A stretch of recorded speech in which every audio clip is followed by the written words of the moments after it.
Among Us, a simple name for a simple game, at least on the surface. A totally pick up and play experience, but with the potential for extremely skilled interactions. However, not in the usual mechanical sense when it comes to games. This game is all about intellect and deception, and if you're on this video, you've either witnessed its sudden baffling rise, or you've never heard of it, and you're here to find out what this cartoony game is doing with viewership displayed on the thumbnail. Well, today I'll try to help you understand whichever you may be, because this game has become an absolute gaming phenomenon. So get comfy and settle down for a story of completely unpredictable organic growth that pushed Among Us to Twitch domination. Thanks for your patience with that much longer than usual intro. Let's get into this. Among Us, and there's no denying this, is truly massive right now, but unbeknownst to some is that it actually released over 2 years ago, on the 15th of June 2018. So it's certainly unusual for it to now be sometimes topping the Twitch directory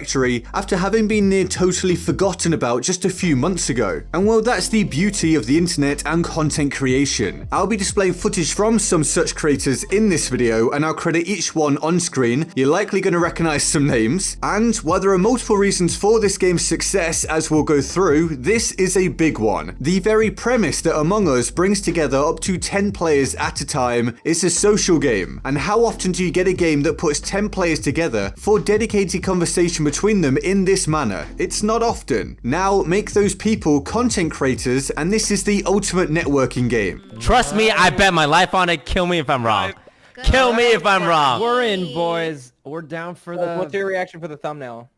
Pog. I'm pogging right now for my editor. We're all pogging right now. Which already holds appeal for creators. Not only is it fun, but it spreads and crosses over their audiences, helping to not only grow the creators but the game itself. The power of collaboration is being taken to a new level. As Among Us draws in more creators, it grows pretty much exponentially. All it took was for a creator or some creators to give the game a try, and there was always a chance of this spread happening. Obviously, there's a certain amount of luck involved in that, as always, but there's the old saying that you make your own luck, and if you make a good game, your chances of success at some point are far higher. And before we hit some other reasons for Among Us's growth, just how big is it right now on Twitch? Well, as of making this video right now, early in the morning UK time, which is generally a time when viewership is low on Twitch, Among Us still has 190,000 viewers, and indeed leads the directory, with the nearest game, League of Legends, nearly 100,000 viewers behind with 92,000. Now, of course, this will go up and down, and other games will take the top spot and such like, but Among Us is clearly in the mix for the dominant game right now. I think it's also no massive coincidence that Fall Guys has fallen down the directory recently. Still doing well, but after setting a precedent for more relaxed social and alternative games taking center stage, Among Us has somewhat taken over at the minute. Now, if we check Hypetrack, we can see the rise here just from early August to early September, with massive peaks of around 400,000 Twitch viewers. And actually, I'm uncertain about that even, because I was sure I'd seen about 500,000 viewers at one point recently. Whether I'm right about that or not, the climb has been absolutely huge in the past month or two. And if we take it back to late June through to now, we can see that the game has pretty much come back from the dead, as is also evident from this breakdown. Up to June 2020, there was essentially nothing much going on for the game. Then it got a bit of a kick up in July, more people started paying attention, creators started taking a look, it all came together for a much bigger jump in August, and then the total explosion in September so far. And the same applies for player number jumps, not just viewership. Pretty staggering stuff. And overall, with nearly 31 million hours of Among Us having been watched on Twitch in August. To expand on that, through August, an average of nearly 500 channels on Twitch has streamed Among Us on a daily basis. Now, as of making this video in early September, we're looking at figures like these, which is pretty incredible for a game that's grown completely organically. Twitch viewership really can go hand in hand with player numbers, creating a beautiful cycle of healthy growth. This is backed up by Steam player numbers directly, as reflected here. Among Us wasn't really on anyone's radar anymore in late July in terms of player numbers, and well, the rise since has been pretty mind-blowing. At the time of making this video, the peak for the past 24 hours has been 185,640 players, which is also the all-time peak, showing that Among Us might not be done growing just yet either. We are truly in the middle potential of its mass popularity. Now those Steam player numbers are no doubt helped by the game being just £3.99 or around $5 I believe. The game's cheap, a mega hit that costs next to nothing to try out, is simple, easy to pick up, and with a high skill ceiling, it's not rocket science to work out that's a super healthy combination. Plus you can throw on top of all that Among Us can also be played on mobile, and downloading the app is totally free. But back to viewership, because it's not just Twitch playing a major role, there's also YouTube. Among Us is doing serious work in video form, as people like Mr. Fruit can attest to, with views through the roof for him, and of course Disguised Toast picking up constantly massive numbers. I personally watched one video of Among Us to see what it was all about, and then proceeded to watch 5 or 6 more back to back. I was hooked, and this is a situation mirrored by many other people out there. And there's actually a deeper point to this that the audience doesn't necessarily consider, but creators absolutely do. YouTube is run by an algorithm, and a key factor of that algorithm is click-through rate, how much a video gets clicked on when presented to potential audience. Now with Among Us having people going on watch binges, the click-through rate soars, which means it's recommended even more, and so on. Plus combined with that another key aspect of the algorithm is watch time. If an average video on YouTube gets say 4 or 5 or so minutes watched on average, imagine how high the watch time is for 20 or 30 or 40 minute Among Us videos, which again helps it to get recommended even more so. But why are people actually watching then? Besides, it's not unusual for slower paced tactical games to be fun to play, but often not really that fun to watch for a long time. Well, Among Us seems to be in the group that doesn't have that problem at all, partially due to the mass player aspect and different, often recognizable personalities, with also different playstyles and different events taking place as you combine those different personalities and playstyles. Not to mention that it can actually be really tense despite its casual nature, and seeing someone pull off a huge play can be awesome, which in turn means you can learn by watching as well. Basically, Among Us is ticking a lot of the relevant boxes, and the numbers show this. Throw all of this together and you get a totally unexpected, somewhat fortunate, but entirely deserved rise to mega popularity, at least for now. It's a smart premise, with not too many hit games like it, and a real break away from the current trends like Battle Royale. Long may its success continue, and be sure to let me know what you think of Among Us in the comments below. I hope you enjoyed this video. If you did, hitting the like and subscribe buttons would be great. All of the links to my social media, including Patreon and Twitter, can be found in the description and my pinned comment. And here's the board of awesome for the epic people who support the channel on Patreon, including Somatic, who recently increased his support. Thank you so very much. I love them all deeply and of course often. And with all that said, I'm Get Good Guy, and I'll see you next time. Laters.